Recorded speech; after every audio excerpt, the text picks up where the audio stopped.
But without further ado, my name is James Murphy. I'm the Agriculture and Natural Resource Agent for Rockdale County. And today we're going to be discussing home tomato gardening. So an old familiar friend or perhaps a new friend for some of you folks that are just getting into gardening.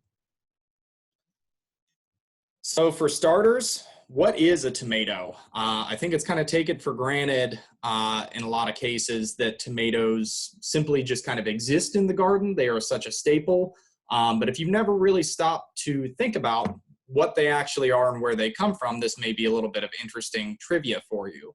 So botanically speaking, getting real nerdy here to start off, they're in family Solanaceae, which are the nightshades. So these include other garden staples such as potatoes, eggplants, bell, and chili peppers. Again, things that we commonly grow here in the spring and summertime. However, the nightshades also have some things that are not so healthful or may have mixed impacts, we'll say. So things like tobacco, belladonna, and henbane, which in fact can be quite deadly poisons. So this is a commonality of this group, as a lot of them produce these chemicals called alkaloids that can have positive or negative effects. So the tomato is oftentimes considered a vegetable in a culinary aspect, but it is in fact a fruit, and technically speaking, it's a berry. There's a little saying I've come across that intelligence is knowing that tomatoes are fruits, but wisdom is knowing that they don't belong in a fruit salad. However, that's totally up to you. I'm certainly not going to judge if that's your thing. Tomatoes are also a New World plant, meaning they're from our neck of the woods. They originated in Central and South America, so they're oftentimes so closely associated with Italian cuisine that you would think that they had to be endemic to the Old World, meaning Europe or Africa or Asia. However, they were here, and Central and South Americans were using them long before they were ever introduced to the Europeans. And in fact, the word as we know it today comes from an Aztec word, tomatl or tomatl, that then became the Spanish tomate, which is now our English tomato. So now that we know a little bit about what a tomato is, why would you want to grow tomatoes? So break it down into a couple major categories. First and foremost, from the garden and kitchen aspect, there are a ton of varieties, which we'll get into in just a moment, but it's a good starter plant because of this reason, because it is such a staple. There's a lot out there, and it means that even if you're a novice gardener, you can probably find one that's good for you. Tomatoes are also very versatile in the kitchen. You can eat them raw, cooked, or preserved. There are plenty of recipes out there for both ripe and unripe fruits. I know I love myself a nice fried green tomato as much as anybody else from the South. Other parts of the plants can also be used for seasoning. So this is something I learned recently. You can actually take stems or leaves and dry them out or grind them up and use them as a powder for some additional punch in recipes. It can be quite good to really give that sort of vegetal botanical characteristic that is so well known if you've ever been around a tomato plant. Tomatoes are also a staple ingredient for a lot of global cuisines. So we already touched on Italian a little bit, but so many cuisines, because of how they've spread around the world and how well they grow in our temperate climates, means you can really experiment using the humble tomato to grow, or rather to cook a lot of potentially new things for your diet, which maybe if you're isolating right now, you're looking for new things to cook. Besides those reasons, there are some health reasons. Obviously it is a fruit / vegetable, so typically in the healthy category, but that means it's also lower in calories and sugar, which is always good. From a nutrient standpoint, there's a large amount of vitamin C. It's sometimes referred to as the poor man's orange, though I imagine, I don't know, they're probably fairly comparable in your average grocery store today, depending on where you shop. But another good thing is the beta carotene content, this is also a vitamin A precursor. A compound that's been bandied about quite a bit is lycopene that is found in tomatoes. This is an antioxidant that has some potential health benefits. From my research, when I was putting together this talk, I couldn't really find anything super definitive, but it's out there. And there are some people that report, some benefits. So maybe, think about it as something that could just augment or help deal with some stressors, some oxidative stress perhaps. And then finally, tomatoes are mostly water, so it's a great way to add some additional water into your diet as well. So I said that there's a ton of varieties, and I am hoping by the end of this talk you truly appreciate the number of varieties, but also why it's important to pick the right variety if you have decided that you want to grow some tomatoes.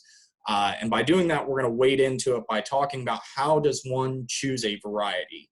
I think for a lot of folks, especially if you're a novice gardener, the variety is likely going to be all but chosen for you. If you're shopping at a big box store, they are likely going to have a limited selection. However, if you're a little more adventurous, or perhaps because, again, we're all in sort of an isolated format right now, an isolated way of life, you're taking advantage of online ordering, maybe you want to start from seed. Maybe you want to explore some new horizons. And in that case, you can make these decisions, but there's a lot of decisions to make. So the beginning of choosing a variety is differentiating between what are called determinate varieties of tomatoes and indeterminate varieties of tomatoes. So as you can see here, we've got the main characteristics of each. For determinate varieties, they're going to be a little bit smaller and bushier. Their flower clusters are going to have only 1 or 2 nodes between them, so that's little leaflet pairs. But the big thing to know here is that the fruit is going to ripen all at once or pretty close to it. We've got an example of the few varieties, few cultivars down there that fall into this. So because all that fruit ripens all at once, we strongly recommend, if you're going to plant this type, to have maybe a staggered planting, to stagger them maybe a week or 2 apart. That way you're not overwhelmed with fruit when the time comes to it. The flip side of that are our indeterminate varieties, and I think I'm most familiar with these. These are the ones that I see a lot more conventionally because they have a bit more appealing growth habit. They do tend to be a bit more sprawling and vine-like, and so you'll see these oftentimes typically staked and caged, and we'll get into that a little bit later in this talk. But as I said, the flip side of this is that the fruit is going to ripen gradually over the season. So over the course of that growing season, rather than having all your fruit set and ripen nearly simultaneously, you're going to have green, yellow, red, different stages of ripeness as you go on. And then we have a few examples there of some of our indeterminate varieties. The next thing you want to consider when you're choosing a variety is what you want to use your tomato for. We've already touched on a little bit the versatility of this particular fruit, and really that comes down to the type of dish you envision. And that is to say that you're not necessarily limited to just planting one variety. It's not that they're incompatible with one another. You can have multiple in your garden, but just that some are going to be better for slicing, like our beef steaks that we see here, in that they're going to have a little bit more structure to them. They're going to hold up to being sliced. They're going to have a little more water content too. Versus what we call our paste tomatoes. So these are things that would typically be used for sauces. They're going to break down a little bit better. The famous San Marzano or perhaps the Roma tomato. So again, it entirely depends on what your priorities are, what you like making with these. But you should know that going in when you select a variety, because you wouldn't necessarily want to get a Roma tomato for putting on hamburgers. It's not that that's impossible, it's just not typically done. So this is another big split that we run into. And again, if you're buying from a big box store, most of the time you're probably just going to be encountering one of our 2 varieties here, though increasingly so, especially if you go to some place like Pike's or more specialty nursery or something like that, you may be able to find the other kind, which is our heirloom. So the main breakdown between these 2 are listed here. Our hybrid varieties are bred for their desirable growing traits. So a lot of times this means disease resistance, which we will definitely touch on a little bit later, sturdier fruit, maybe a little bit thicker of a cuticle or wall on them, and overall maybe more predictable results as far as overall growth. They may or may not be less flavorful or aesthetically pleasing, though that's kind of a qualitative measure rather than a quantitative measure.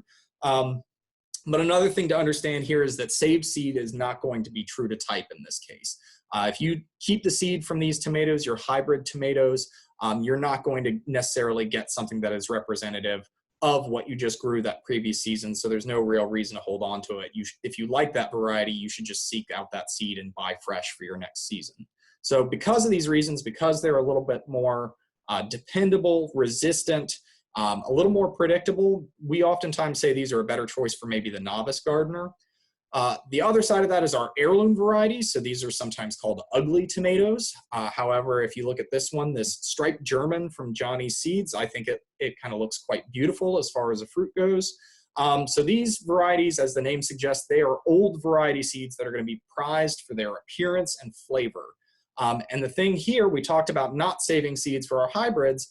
They will keep their characteristics because these characteristics have been maintained through open pollination. So you can save seeds from your heirloom varieties. In some cases, these are going to be less hardy or disease resistant because they're not necessarily bred for that. They're bred for the other qualities, which is that taste or appearance.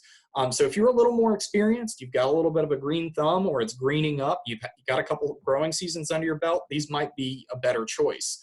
If you kind of know what you're doing and you know how to handle it. The other thing to consider is, of course, cost. Depending on where you're getting from, unless you're getting them from a friend or family member or something like that that already grows them and can give them to you free or cheap, ordering them online or through a catalog may be a bit more expensive than your typical hybrid seed. So just touching on another aspect of hybrids, sometimes you may run into this kind of word salad or letter salad at the end of a variety name, a bunch of different letters. So what do all those letters mean? Basically, that indicates the disease that that variety has been bred to be resistant to. So we have verticillium, fusarium, all these different things, which we'll touch on a little bit later. But if you see those letters, that's a good sign because that'll let you know that you're selecting a variety that is bred to be resistant. I will stress resistant, not immune, because depending on conditions, these things can still crop up. But that's generally a good sign, especially if you've had issues with any of these things in the past. You may want to select a variety that has resistance to some of these things. So a question that I ask sometimes, whether on the topic of heirloom or hybrid or what have you, is the question of buying organic seed or organic starts. So that is seedlings that have already sprouted. So I will preface by saying that it's entirely up to you. They are more expensive, just like the heirloom seed that we mentioned, but organic seed, much like organic produce, is largely a marketing term in many senses. And so organic does not necessarily mean less chemicals or better growing plants or even tastier or healthier food. Again, that kind of comes down to how you grow it and how you treat it, though there can be some benefits. As far as if you're getting certified organic seed, certified seed, something that's hopefully going to be disease-free. You're not going to have to worry about something like that. However, if it's important to you, as I said, absolutely go for it. But understand, as soon as you take that plant and you apply anything that's outside of the USDA organic guidelines, it's no longer an organic plant. You're no longer raising it as organic. So just keep that in mind. Just because you start with it doesn't mean it magically stays that way through the whole growing process. If you are planning on starting a small farm, a small little market garden or something like that, you want to be certified naturally grown or fully USDA organic, this may be your only option, however. So before we get into some of the specifics, I just want to address some of the common causes of failure. We see a very, very sad patch of tomatoes over here in this picture.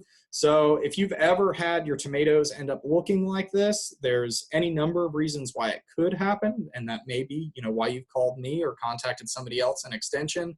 But these are some of the common reasons we see. So site selection is absolutely key. It's key for any vegetable, but in particular for tomatoes, when we're talking about sun, soil, and water, these are absolutely paramount, and we'll talk about the relative amounts we need in just a second. Variety selection, as we just touched on, pick what's going to work for your space and what will satisfy your needs in the end. As I said, hybrids may be less headaches down the line, but they may not produce the fruit that really appeals to you as a home gardener, so you just have to weigh those two options. Pest management is always an issue. Weeds, as well as insects and even vertebrates, rabbits, chipmunks, voles, things like that can also be perennial pests. Herbicide damage. So this is, poor operator activity, I guess I'll say. Tomatoes are very sensitive to herbicide damage. So if you're trying to manage a lawn or a stand of ornamentals nearby and you're not careful about drift, you can totally wipe out your tomatoes if you're not careful. And then a couple other ones, poor pollination. If you're not getting those good beneficial insects coming in, our bees and our wasps coming in and spreading around that pollen, you can have issues with fruit set.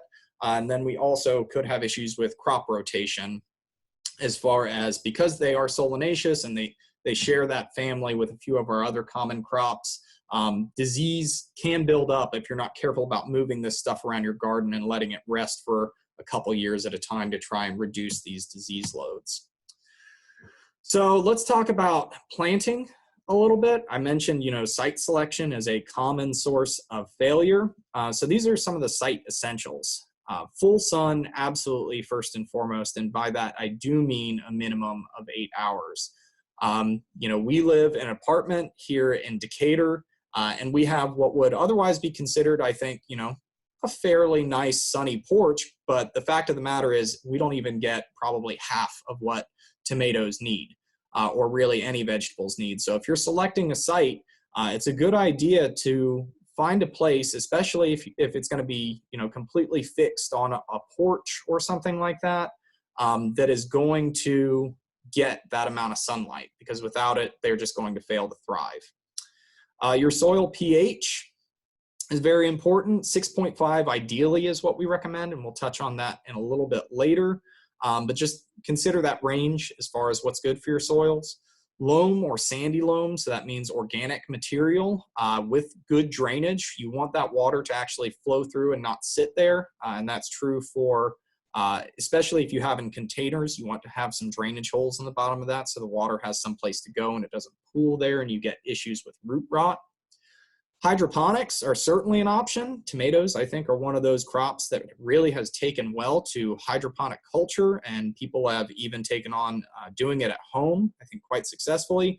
But that is an entire talk unto itself that we'll probably be running a little bit later this year. So if you want to learn about hydroponics, be sure to tune into that one, or maybe come in person if we're not doing all this distance stuff anymore. And another note on containers, they should be at least 5 gallons. These plants have a tendency, especially if you're doing one of these indeterminate varieties, to get quite big. So you want to give them plenty of space to stretch their legs, so to speak.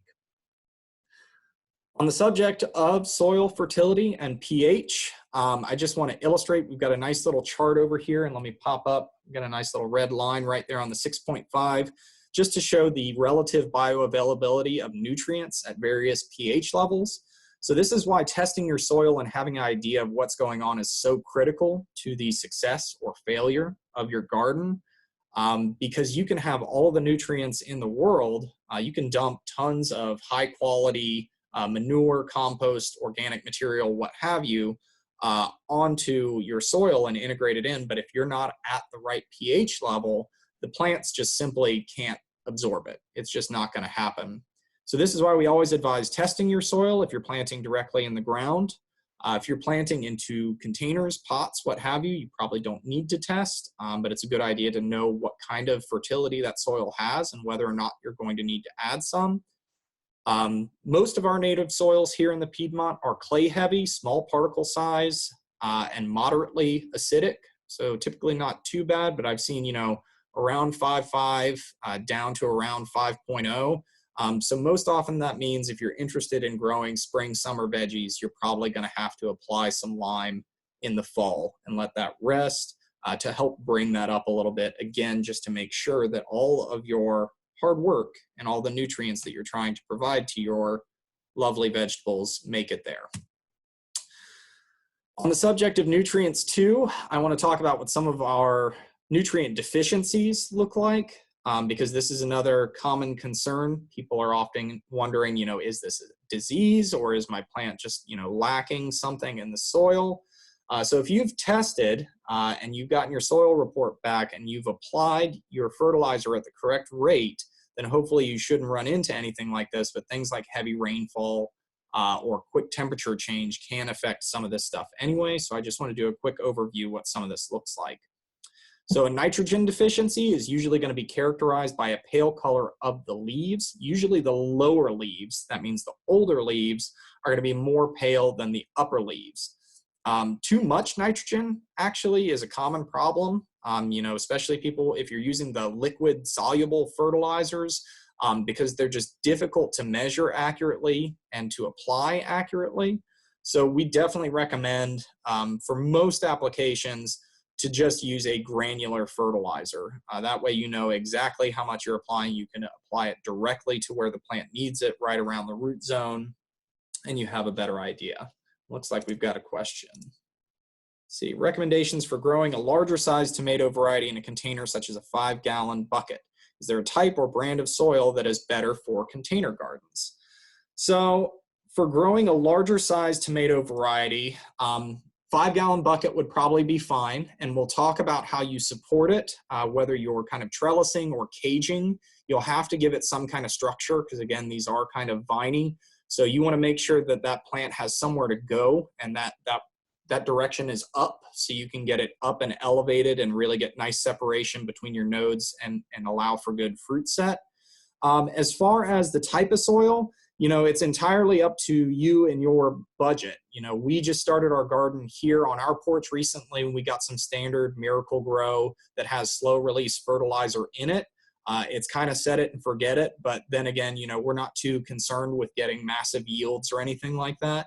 If you really want to get into it, you can do kind of your own custom blends as far as, getting things like black cow manure and mixing it with any type of kind of medium particle size potting soil, and then, perlite, vermiculite, things like that. I mean, if you really want to go crazy with it, you certainly can, but I think it really comes down to, sort of your budget and your expertise level.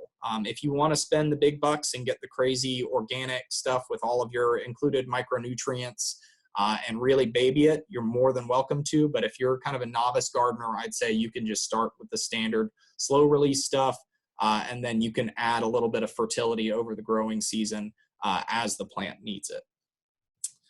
So getting on into some of our other nutrient deficiencies and how they look, phosphorus deficiency. So this occurs very frequently during the spring and winter months. So we're going to see this, maybe right about now. We're kind of, outside of that frost window, but I think we're going to be getting down to, maybe the low 40s tonight. So this is the time when this might show up a little bit. This can also occur when pH is either too low or too high, just because, again, as we showed on that chart, phosphorus can be limited. So even if it's there in the soil, if the pH is off, the plant won't be able to take it up.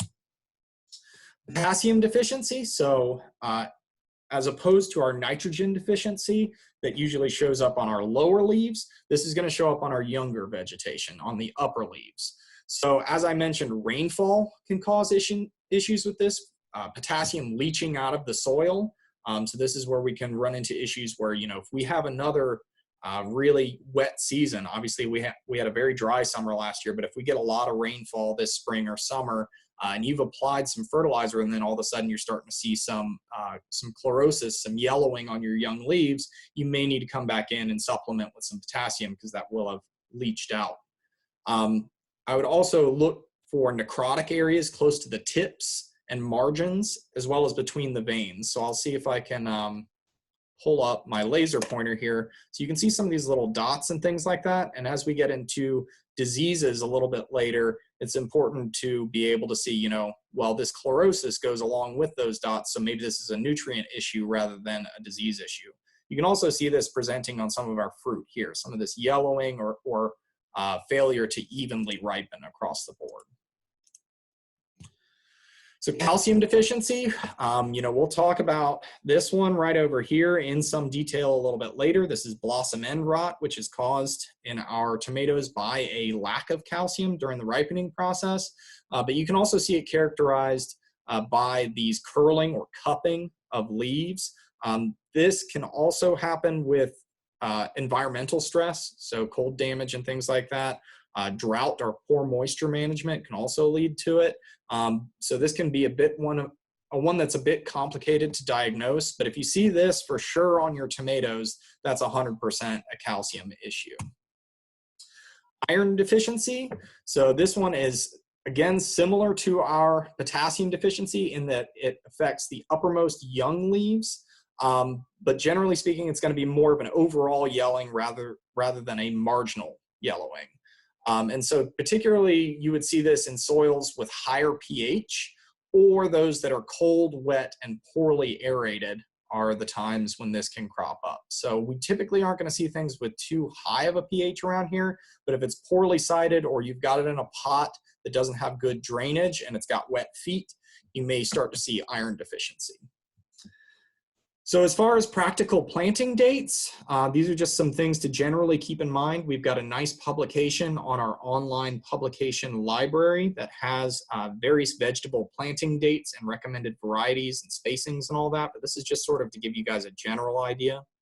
So if you're planting some tomatoes for this summer, thinking of around a July 4th harvest, that's a good target date, you have to first consider your frost-free date, which is on average about today here in the Piedmont of Georgia. So then you would consider, late April planting. So sometime in the next couple weeks would be a good time to get your tomatoes in the ground. And as I said, you'd be looking, about midsummer for your first harvest. If you're looking to harvest in late summer, you would do an early June planting and then expect to harvest sometime August, September. And then you can also plant tomatoes all the way into fall, or to harvest all the way into fall, I should say. So this would mean planting in early July. So maybe after you've harvested your spring tomatoes, you come back in and do a second planting and expect to harvest around September to October. So the frost will usually terminate this stuff. I think it's pretty common for folks that have planted tomatoes to get volunteers season after season, just because this stuff will stay in the soil and it'll pop back up. But depending on what you've grown, it may not be true to type. If you're also interested in extending your season, you could use things like row covers or high tunnels, and you may be able to grow well into November or maybe even early December. Let's see, we've got another chat. Are they annuals, or you have to seed every year? Yes. So our tomatoes here in the Piedmont, unprotected, without any sort of row cover or a greenhouse or something like that, they will be terminated by the frost. The seed remaining in the ground, if you've left any fruit out there and it's gotten down into the soil, may come back the next year. But like I said, if you had a hybrid variety, it's not going to necessarily be true to type. Yes, I will. I'll let y'all know. I'm in talks with the folks in Athens, so I think it'll probably be located on their YouTube page. But we will see. Assuming the audio quality is good and my internet doesn't drop out, I'll be happy to get y'all a copy of this. I'll also go ahead and plug and say, don't leave right when I'm done, because I've got a brief survey link that I want to send y'all if y'all wouldn't mind filling it out. That way, if I have your email address, I can send it directly to you. So let's talk now. Practically, we know when to plant. Maybe you know what to plant, what variety, practically how to plant. So pruning and staking, this is actually getting our indeterminate varieties in the ground. Again, because these guys are quite viney, they're going to need some support as they go up. They're going to get kind of leggy, and they have these long internode lengths. So if you don't have them on some support or structure, once they start to put on that heavy fruit, they're going to start to droop and potentially break. So we want to try and avoid that. So when you're first planting these, you want to pick out your two best looking stems and remove anything else that is smaller or weaker. So your two main stems, and remove any suckers between the leaves and that main stem.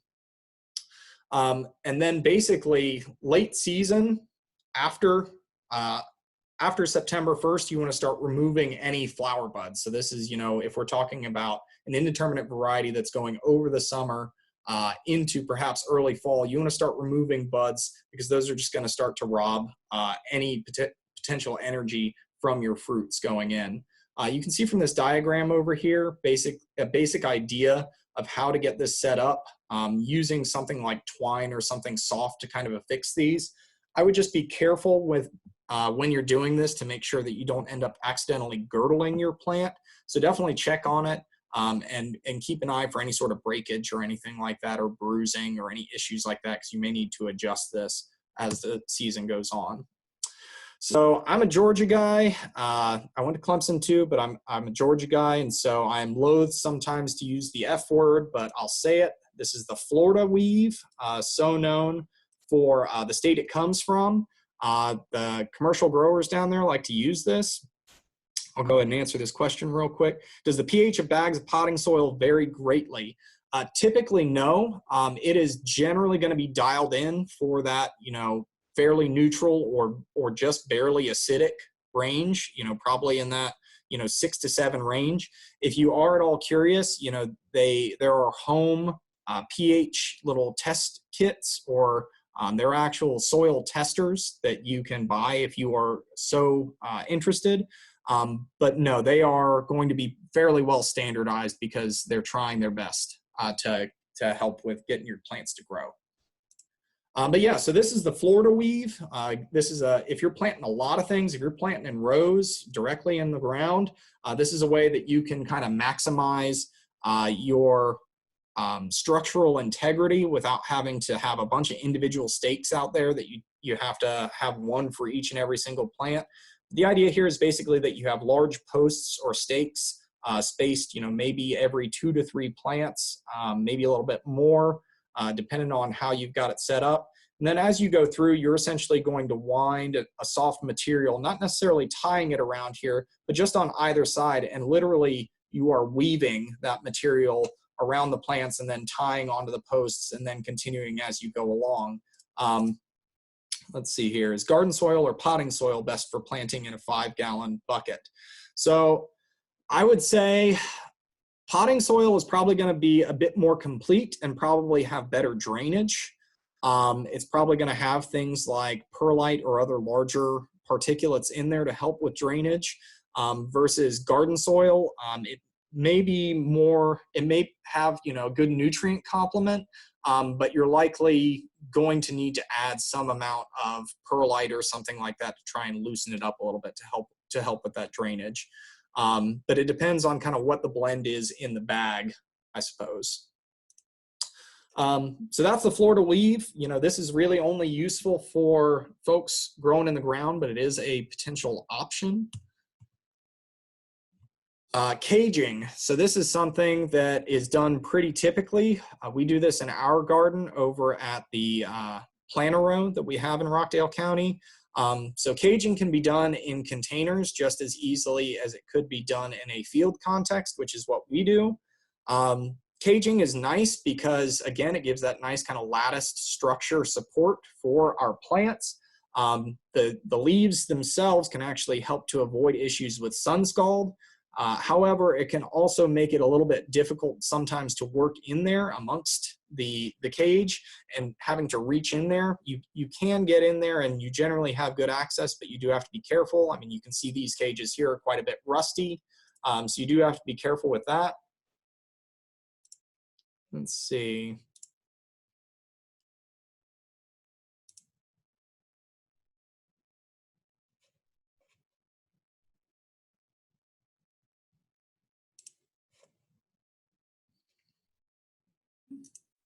There we go.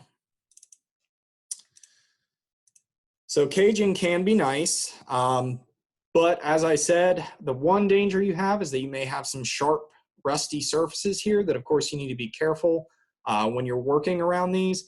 Also, when you're not growing your tomatoes, then you have to have some place to store all your cages season to season. So that's why some folks like to use something like a typical staking or something like that Florida weave to avoid having to deal with the same storage issues or safety issues that may come with cages. So when I'm talking about planting, I would be remiss if I didn't mention mulch in some capacity. There are many options for mulch. You can go as simple as something like a combination of newspaper. I would generally recommend no more than maybe 3 to 5 layers tops. Probably err on the side of a little bit thinner if possible, in combination with some other substrate, mulched up leaves or pine straw or something else like that to hold that down to the ground. Work out perfect. The key is you want something to weigh that paper down, because of course otherwise it's going to be very happy to just blow away on you. Something else I want to point out in this picture is the irrigation setup we have right here. irrigation is itself a pretty massive topic, so I don't want to go too in depth on it.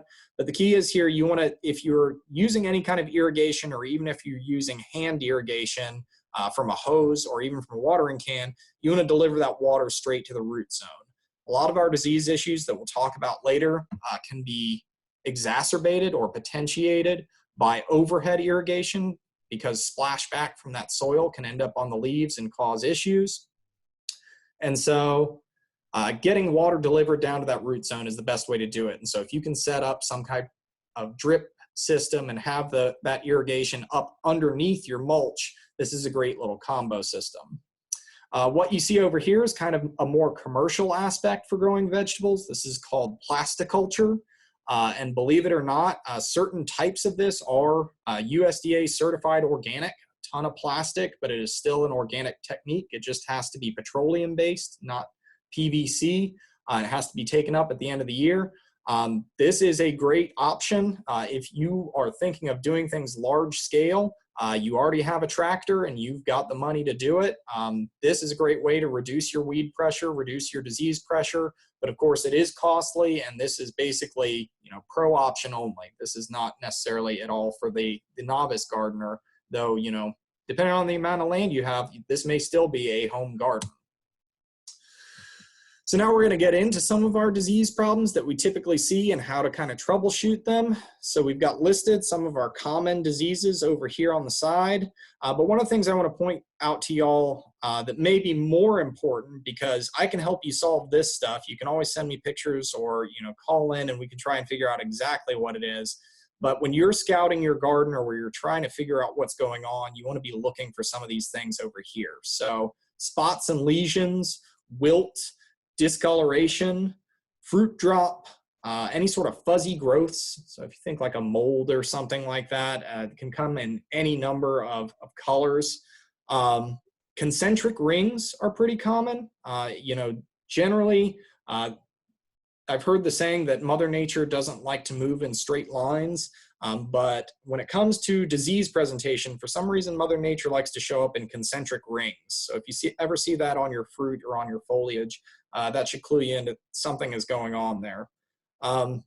Strange odors, you know, tomato plants have a very strong smell. And so if you've got something that's a little off, then you might want to check into that. Watering under the mulch layer, do this early morning or late evening is the question. So we typically recommend early morning, if at all possible, to reduce some of our disease concerns. You know, really any time that the sun is not out and shining is preferred. So early morning or late evening, probably 6 of one, half a dozen of another, especially if you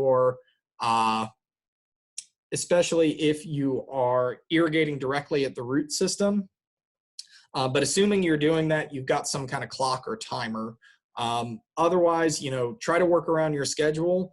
But I would say if you can, try and do it early in the morning, if at all possible. The other question we have is about posting the PowerPoint 2, just for referring back to.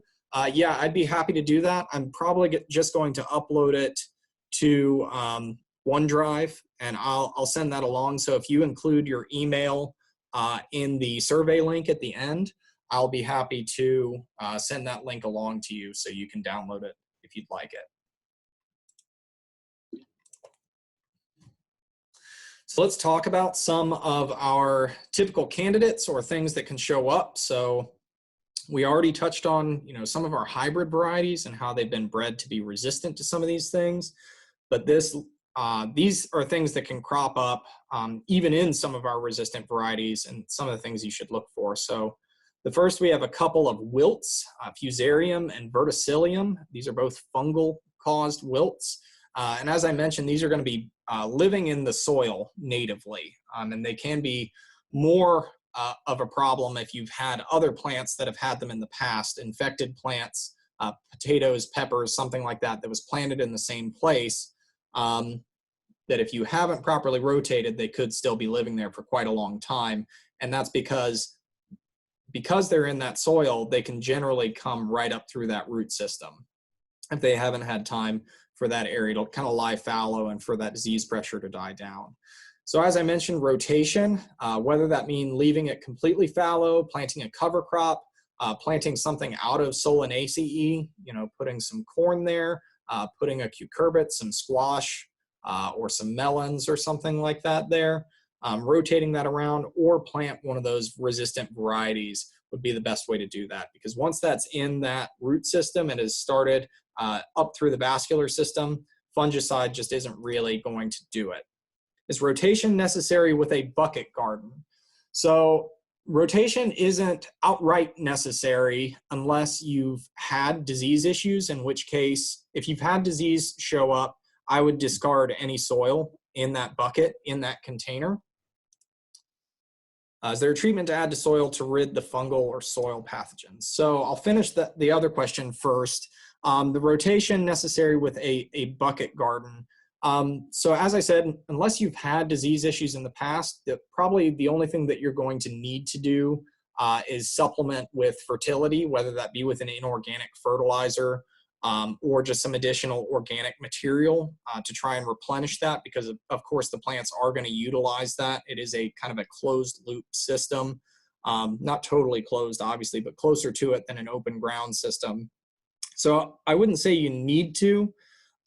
And most likely, you know, you can plant the same thing season to season in those buckets unless you have a problem crop up.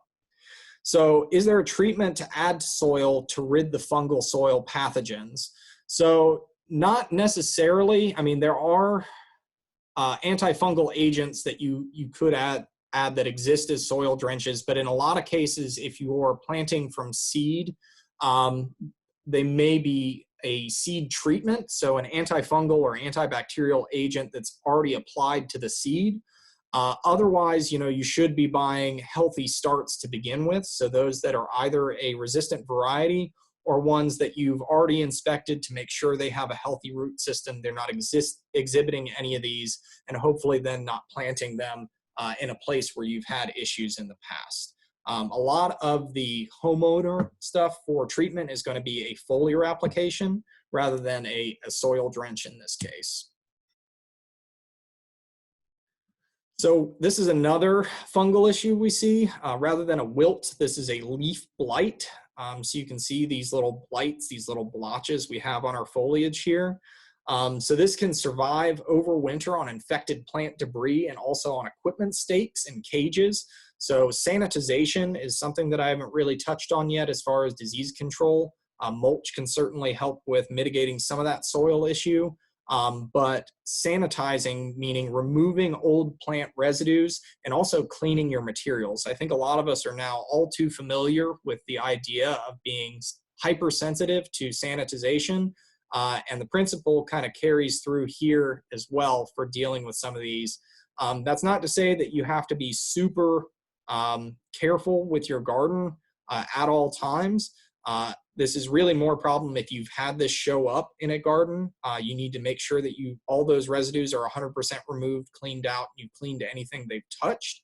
But it's something you should be wary and you should be looking for. So this is going to be favored by moist, warm weather. So as we really start to warm up here, if we start to, you know, as our humidity really starts to tick up into the summertime, this is something to be on the lookout for, and these conditions really favor a lot of fungal stuff.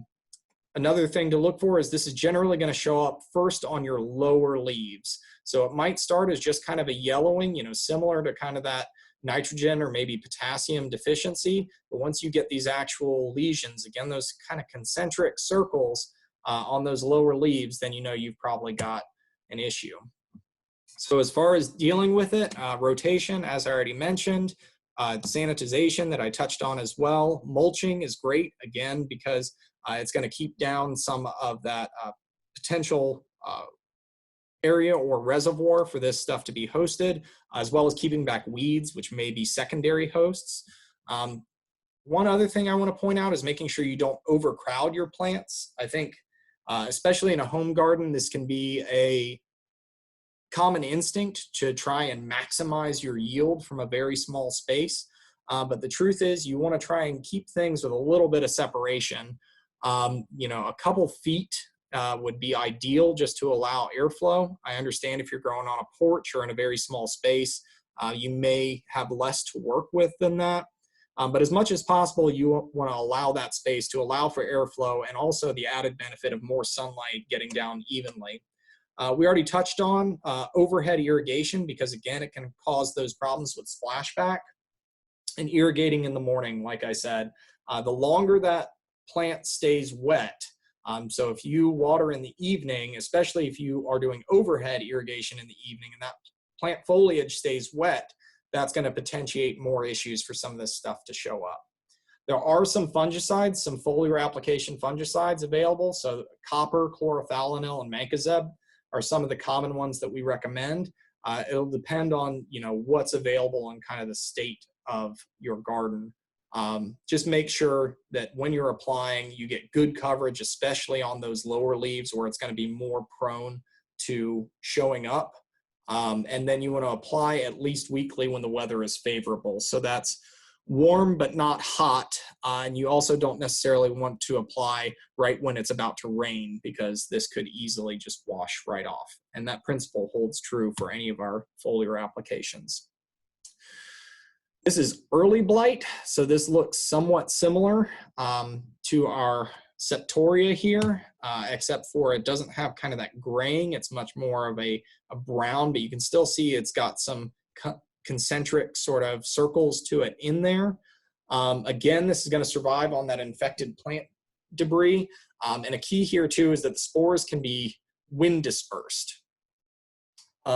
So again, having that stuff spaced out so it doesn't immediately jump from one to the next can be helpful. But once you get one, it may show up down a row or across a row if you've got several plants that are anywhere near one another. And really the story is the same here as dealing with our Septoria because it presents in a similar fashion and has similar means of dealing with it. So again, our copper, chlorothalonil, or mancozeb. Fruit anthracnose. So this is a fungal issue that'll show up with these nasty lesions on the fruit. So rather than being a stem or foliar issue, you get these nasty kind of bumps and blotches. One way to deal with it, if you're at all concerned, is actually doing a bit of a seed soak. So we got a question earlier about applying something to the soil to combat some of this stuff. So, and I mentioned seed treatments. So if you don't have treated seed and you have had issues with this in the past, or you're worried that, you know, maybe you've saved some heirloom seed and you're worried about this showing up, you can try and head that off at the pass by soaking the seeds in hot water, not boiling water. We're talking, you know, around 120, 125 degrees Fahrenheit for around 25 minutes. Another thing to point out, this kind of goes hand in hand with sanitation, is just good harvesting practice. And really, you should be on top of this regardless of whether you have disease issues or not. Getting those fruits out of the field, they're going to taste better. They're going to ripen more evenly. You're going to keep your plants happier and healthier, but then also you're going to have less of an attractive resource for pests to come in, and therefore less of a potential resource for diseases to take hold. So this is, I think, another common pitfall for novice gardeners is they plant way more than they are comfortable dealing with, and they end up overwhelmed, and you end up then with a lot of residues, a lot of waste that can then cause you problems down the line. Viruses, another topic that I think all of us are perhaps all too familiar with these days. So there's several that can potentially affect tomatoes. We've got a couple, or a few rather, listed here that do show up from time to time. So we've got tomato spotted wilt virus, tobacco mosaic virus, and tomato yellow leaf curl virus. So the best way to head this stuff off is, as I mentioned, planting resistant varieties, because once these are in the plants, there's essentially nothing you can do, and they can be transmitted pretty readily from one plant to another, especially because these are vectored oftentimes by insects. So we'll touch on some of our insect issues in just a moment, but aphids, whitefly, thrips, these are common pests that can vector these things. So if you do have some of this show up in your crop, your only option is really to destroy it. And especially if it's a container, I would probably destroy that substrate too, just in case you've got any residues in there, or if you've got any overwintering pests. If this is late season and you've got pests that may be taking refuge in that soil, go ahead and try and get rid of them because they may emerge the next season. Blossom end rot. So we mentioned this earlier when we were talking nutrient deficiencies rather. So as I mentioned, this is not a disease. It looks a whole lot like a disease, but it's actually a disorder. So when you don't have enough calcium after fruit has set and it's starting to ripen, you'll get that blossom end. So the bottom of the fruit is going to start to decay and rot away. This can also happen. Again, we talked about kind of the negative impacts of excessive nitrogen fertility.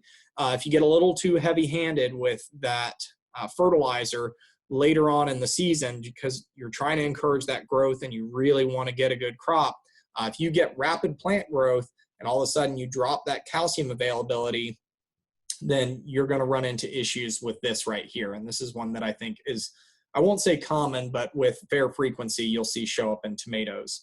Another thing that can cause issues is fluctuations in soil moisture, just because, again, you can have issues with leaching or with the electronegativity of the soil and allowing that calcium to be free and available. So just something to pay attention to. If this starts to show up, you may need to supplement with a little bit of calcium. Cat face. So this is something that has a couple different causes. It can be from an environmental stressor, and it's basically presents like this, just extreme scarring. This is kind of a secondary mold infection that's gotten in there after the fact. And so basically this is going to happen during initial fruit development. So similar to our blossom end rot, once you start to ripen, you can have issues with this cap facing. So if you're growing late season and we get all of a sudden a snap of really cool weather, you could have issues with this. You could have similar issues from fruit swell from a very heavy rainstorm that causes fruit to swell and crack. But another thing is herbicide injury. So something like 2,4-D, as I mentioned earlier, our tomato plants are very sensitive. So this may be caused by something like that. So before we fully wrap up, I want to touch on a few of our common pests in order of relative size. Pests in the garden really is an entire topic in and of itself, and I could spend an hour talking about all of these because I'm an entomologist by training, but I'll just try and point out a few key ones to keep a lookout for. And then if you guys end up growing some tomatoes or these show up somewhere else in your garden, feel free to email me, send me pictures, give me a call, and we can talk through good strategies on how to deal with them. These first two I definitely want to point out because we just mentioned our viruses and how gnarly they can be and the negative impacts they have on our garden. So our aphids and our thrips, these are both small insects that feed on plant fluids, so xylem and phloem. They'll get in there because they have little sort of stylet-style mouth parts. They're not closely related, but they feed in a similar fashion. And because of this feeding habit, they can transmit viruses quite easily into that plant material because they're getting directly into that plant vascular system. So thrips can be difficult to deal with, especially because they're so small, and oftentimes you really will have a hard time seeing them. They don't aggregate in quite the same way, though their damage that shows up may be a little more apparent. Aphids a lot of times will aggregate towards growth tips. So keep an eye on the tops of your plants, on the tendril ends, kind of, the leaf ends, because these guys like to be in high nitrogen environments. I would also say if you have ants in your garden, if all of a sudden you've noticed a lot of ants on your tomato plants, you should inspect them closely for these guys over here, because the ants love to milk them to actually farm them for honeydew, which is a waste product that these insects produce.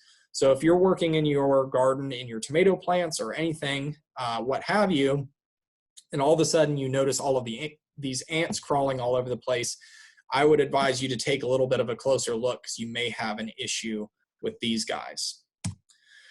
So moving up the size scale, we get into some of our medium-sized pests. There's quite a few that occupy this region, so I've just selected a couple for the sake of brevity, a couple that can do quite a bit of damage. The first is our brown marmorated stink bug, otherwise known as BMSB. These are generalist feeders that do have piercing mouth parts, just like our aphids. They will feed on foliage, stems, but especially fruit. The damage can be seen by a very small pinprick that leads to kind of like a cratering effect. It presents somewhat similar to some of our disease issues, so it can be hard to figure out. But what I really want to point out is this image down here. If you catch them in this phase, which these are immature insects, these are nymphal insects, this is your best shot of affecting any sort of control. BMSB is so widespread throughout the United States at this point that I would be surprised, shocked even, if you don't have some in your garden. Sorry for making you itch, to the person who commented in chat. These are so widespread and they are such generalist feeders. I imagine you will likely have these show up at some point. Really, your only option, if you've got adults, is some type of row cover or protectant. Insecticidal application is just not going to do the type of control that you need. So trying to get them, scouting for these egg clusters, seeing them when you're small and either physically crushing, removing them is about your only option. It's kind of the same story over here for our Colorado potato beetle. This is kind of an attractive little insect, I think, otherwise, with these nice stripy elytra and this bright orange color, as well as their nice bright orange eggs. Unfortunately, they are ravenous feeders. They're happy to defoliate. They've got chewing mouth parts, unlike our little stylet over here. So again, your best case for control is when you're scouting your plants, if you see these eggs, these bright orange eggs, which they're not all necessarily Colorado potato beetle. There's a lot of other leaf beetles that have eggs that look like this. But go ahead and try and eliminate those as quickly as possible. I mean, if you aren't comfortable crushing them with your fingers, you can use Scotch tape or something like that. But basically, you want to treat the problem before it gets to this, because once you've got adults, they fly too fast, they're too well protected, and they're just not going to be controlled easily by chemical means. A little too fast there. And finally, into our large pests. So we have our leaf-footed bugs. These are family Coreidae. So we've kind of gone, in increasing size, our piercing sucking mouth parts are true bugs. These are some of the larger ones, but these are incredibly common in our fields. If you've grown tomatoes, you've probably seen these guys. They look very similar to stink bugs, and that's because they are somewhat closely related. They're called leaf-footed bugs because of their hind legs here that have these sort of leafy outgrowths, or these, little phalanges kind of that come off of this leg segment right here. So similar to our brown marmorated stink bug, they will feed on fruits and cause many of the same issues. And again, your only option is some type of protectant mechanism. Otherwise, trying to do repeated sprayings may have some impact, but you're really just going to have to be on top of it probably, week after week after week, and dealing with any sort of rain issues or environmental issues we have in the meantime, if you're going to try and control these guys chemically. It's part of gardening. Inevitably, you're going to lose some to our critters, but these guys can be particularly bad. Let's see. In reference to potting soil, what is a good blend to look for? I mentioned earlier, we use just the standard Miracle Grow, complete with slow release fertilizer, but we're basically just growing herbs. It's kind of a standard complement of nutrients. I think for our tomatoes, if you can get something that is complete, especially that has that calcium in there, so you can combat some of that blossom end rot, so you don't have to buy a separate calcium supplement, that would probably be a good place to start, or something to look for. But otherwise, as long as it's got a good organic material content and is well drained is going to allow that water to move through that soil readily. You don't want seed starting mix. You don't want very fine particulate matter because that's going to get too compacted over time and it's just not going to do what you need it to. So I would just look for anything that's typical, you know, potting mix. With or without fertilizer is up to you. Just know that over the course of the growing season, if you don't have fertilizer in it, you're going to have to add some. Yeah, that's actually a good comment. So tons of marigolds and other companion plants that smell different help to confuse some of the munching hordes. So yeah, that's another topic that I've covered in some of my pest control lectures or some of my general gardening. So intercropping or trap cropping, as it's sometimes called, is a good way to deal with some of these guys. You know, it entirely depends on the space that you have available. But yeah, absolutely. Using something like marigolds, sunflowers are also typically done, can be great not only for beautifying your garden space, but giving another resource for these insects to be attracted to. The last insect I'll talk about is perhaps the most well-known or the most charismatic of our tomato pests, and this is the tomato or tobacco hornworm. Again, tobacco is solanaceous as well, so these insects are able to take advantage of both plants. These are large caterpillars, and I mean probably on the order of close to, you know, 2.5, maybe even 3 inches long. They get very large because the moths that they turn into are also quite large. The thing that's difficult about them is, one, that they can be quite cryptic. You can see that caterpillar there is quite green, about the same exact green as the tomato plant it's sitting on, and so that can make them quite hard to find. But also that they are voracious defoliators. They will absolutely strip, especially young tomato plants, bare if you let them. If they are young, you can treat them with such things as Bacillus thuringiensis, BT, or spinosad are typical. The other thing, if you're not squeamish, if you can find them, you can easily peel these guys right off. They can't bite, despite having a horn right here on their little tail end. They don't sting or anything like that. You can peel them off. They make great fish bait, and birds love them too. So do with that what you will. But if you are all of a sudden losing leaves and you don't know what's taking them, and it's not a deer or something like that, then you may have something like this.